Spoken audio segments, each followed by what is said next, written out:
क्रांती news, आवाज सर्वसामान्यांचा। कळवण चनकापूर धरण क्षेत्रात पावसाची संततधार, गिरणा नदीपात्रात पाण्याचा विसर्ग सुरू, नदीकाठच्या नागरिकांना प्रशासनाचा सतर्कतेचा इशारा। कळवण तालुक्यातील चनकापूर धरण परिसरात मुसळधार पावसाची संततधार सुरू असून धरण जलाशय झपाट्याने भरत आहे। शनिवारी 27 सप्टेंबर रोजी रात्री 9 वाजता धरणातील पाणीसाठा 96% भरल्याने प्रशासनाने सुरक्षिततेचा उपाय म्हणून गिरणा नदीपात्रात तब्बल 15,858 क्युसेस पाण्याचा विसर्ग सुरू केला आहे।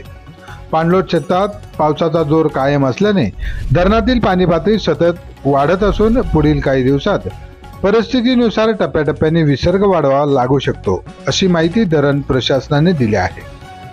दरम्यान नागरिकांनी नदीपात्रात जाणे टाळावे, तसेच नदीकाठावर असलेले पशुधन, शेतीसाठीचे मोटर पंप व वस्तू सुरक्षित स्थळी हलवावेत, असे आवाहन प्रशासनाकडून करण्यात आले आहे।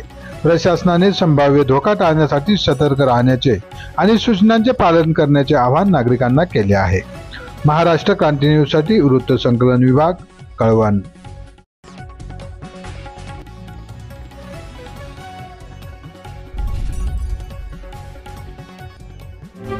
अशाच नवनवीन बातम्या पाहण्यासाठी आमच्या महाराष्ट्र क्रांती न्यूज या YouTube चॅनलला लाईक करा, सबस्क्राईब करा आणि बेल आयकॉनला प्रेस करा।